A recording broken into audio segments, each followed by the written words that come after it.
Welcome to all. இன்றைக்கி நம்ம இந்த வீடியோவில் என்ன பார்க்க போகிறோம் அப்படின்னா, ஒரு ஆண்ட்ராய்டு மொபைலிருந்து டேட்டாவை ஆண்ட்ராய்டு டிவிக்கும் அதே மாதிரி கம்ப்யூட்டர் பர்சனல் கம்ப்யூட்டருக்கும் இல்லை லேப்டாப்புக்கோ டேட்டா கேபிள் இல்லாமல் இன்டர்நெட் இல்லாமல் ஒரு டேட்டாவோ இல்லை ஃபைல் எந்த ஃபைல் இருந்தாலும் அந்த ஃபைலை ட்ரான்ஸ்ஃபர் பண்ணுறது எப்படிங்கிறது தான் இந்த வீடியோவில் பார்க்க போகிறோம். சென்ட் ஃபைல்ஸ் டு டிவி அப்படிங்கிற ஆப் இருக்குது. அந்த ஆப் எதுக்கு யூஸ் ஆகுது அப்படின்னா, ஒரு டேட்டாவை ஆண்ட்ராய்டு மொபைல் ஃபோன்லேருந்து டிவிக்கு சென்ட் பண்ணுறக்கும் அதே மாதிரி டிவியிலிருந்து மொபைலுக்கு டேட்டாவை சென்ட் பண்ணுறக்கும் யூஸ் ஆகிறது தான். அப்போ அதுக்கு நம்ம ஃபஸ்ட்டு ஸ்டெப்பு என்ன பண்ணணும் அப்படின்னா, முதல்ல மொபைலில் ஹாட்ஸ்பாட் ஆன் பண்ணிக்கணும்.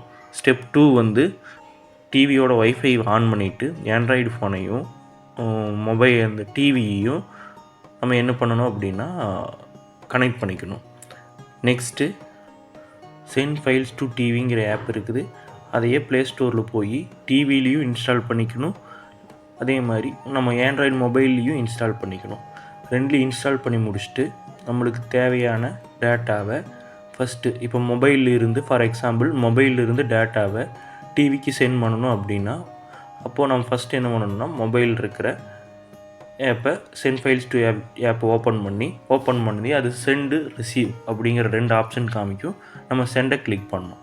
அதே மாதிரி நம்ம டிவியில் அதே ஆப்பை ஓப்பன் பண்ணி டிவியில் என்ன பண்ணணும் அப்படின்னா ரிசீவ் ஃபைலை கிளிக் பண்ணணும். இதே மாதிரி நம்ம ஆப்போசிட் டிவியிலிருந்து டேட்டாவை இங்கே சென்ட் பண்ணணும்னா டிவியில் சென்ட் கொடுக்கணும், மொபைலில் ரிசீவ் கொடுக்கணும். இதே மாதிரி ரிசீவ் கொடுத்து டேட்டாவை ட்ரான்ஸ்ஃபர் ஆகிருக்கும். அப்போ அதை நம்ம வீடியோலையும் பார்த்துருப்போம். இது ஃபஸ்ட்டு மெத்தட், ஃபஸ்ட்டு டைப். நம்ம பார்க்குற வீடியோவில் பார்த்ததில் ஃபஸ்ட்டு ஒரு டேட்டாவை ஆண்ட்ராய்டு ஃபோன்லேருந்து டிவிக்கு எப்படி ட்ரான்ஸ்ஃபர் பண்ணுறதுங்கிறது ஃபஸ்ட்டு. அடுத்து பார்த்தோம்னா நம்ம ஆண்ட்ராய்டு மொபைலிருந்து ஒரு டேட்டாவை ஒரு லேப்டாப்புக்கோ இல்லை பர்சனல் கம்ப்யூட்டருக்கோ எப்படி டேட்டாவை ட்ரான்ஸ்ஃபர் பண்ணுறதுங்கிறத பார்க்க போகுது. இன்டர்நெட் இல்லாமல் கேபிள் இல்லாமல் எப்படி டேட்டாவை ட்ரான்ஸ்ஃபர் பண்ணுறதுங்கிறத பார்க்க போகிறோம். அதுக்கு நம்மளுக்கு தேவைப்படுற ஆப் வைஃபை எஃப்டிபி சர்வர் அப்படிங்கிற ஆப்பை நம்ம ப்ளே ஸ்டோரில் போய் ஃபஸ்ட்டு மொபைலில் டவுன்லோட் பண்ணிக்கணும். மொபைலில் டவுன்லோட் பண்ணிவிட்டு நம்ம டேட்டாவை ட்ரான்ஸ்ஃபர் பண்ணுறதுக்கு முன்னாடி ஃபஸ்ட்டு நம்ம எந்த மொபைலிருந்து டேட்டாவை ட்ரான்ஸ்ஃபர் பண்ணுறோமோ அந்த மொபைலில் ஹாட்ஸ்பாட்டை ஆன் பண்ணிக்கணும். ஹாட்ஸ்பாட் ஆன் பண்ணிவிட்டு நம்ம லேப்டாப் இல்லைன்னா பர்சனல் கம்ப்யூட்டர் அதில் கண்டிப்பாக வைஃபை ஃபெசிலிட்டி இருக்கணும். அப்போ தான் டேட்டாவை ட்ரான்ஸ்ஃபர் பண்ண முடியும். அப்போது அதில் வைஃபை கிளிக் பண்ணி ஆன் பண்ணோம்னா கனெக்ட் காமிக்கும். அப்போ அந்த கனெக்ட் கிளிக் பண்ணோம்னா மொபைலும் லேப்டாப் இல்லைன்னா பிசியும் கனெக்ட் ஆகிரும். கனெக்ட் ஆனதுக்கப்புறம் கரெக்டாக கனெக்ட் ஆகிருக்குதா இல்லையாங்கிற விஷயத்தை நம்ம செக் பண்ணிக்கணும். செக் பண்ணி முடிச்சுட்டு நம்ம மொபைலில் டேட்டா ஆன் பண்ணி இருக்கணுங்கிற அவசியம் கிடையாது. நோ இன்டர்நெட் காமிச்சாலே போதும். நம்மளுக்கு மொபைலில் இன்டர்நெட் தேவை கிடையாது. வைஃபை மட்டும் கனெக்ட் ஆகிருக்குதாங்கிறத கரெக்டாக கன்ஃபார்ம் பண்ணினதுக்கப்புறம் நம்ம மொபைலில் வைஃபை எஃப்டிபி சர்வருங்கிற அந்த ஆப்பை டவுன்லோட் பண்ணதை ஓப்பன் பண்ணோம் அப்படின்னா ஸ்டார்ட் கேட்கும். அப்போ ஸ்டார்ட் அப்படிங்கிற பட்டன் கிளிக் பண்ணதையும் நம்மளுக்கு ஒரு ஐபி அட்ரஸ் ஷோ ஆகும். அந்த ஐபி அட்ரஸை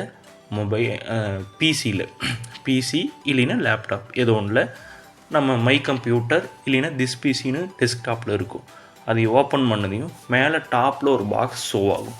அந்த பாக்ஸில் அந்த ஐபி அட்ரஸ் அப்படியே டைப் பண்ணி என்டர் கொடுத்தோம்னா நம்ம மொபைல் அப்படியே வைஃபை மூலமாக லேப்டாப் இல்லைன்னா பிசி அப்படியே ஷோ ஆகும். அந்த நம்ம என்னென்ன டேட்டாவெல்லாம் மொபைலில் என்னென்ன டேட்டாவெல்லாம் ஃபைல்ஸ் எல்லாம் இருக்கோ எல்லா ஃபைல்ஸுமே மொபைலில் இருக்கிற எல்லா ஃபைல்ஸுமே பர்சனல் கம்ப்யூட்டர் இல்லைன்னா உங்களுக்கு தேவையான பிசியில் அப்படியே ஷோ ஆகும்.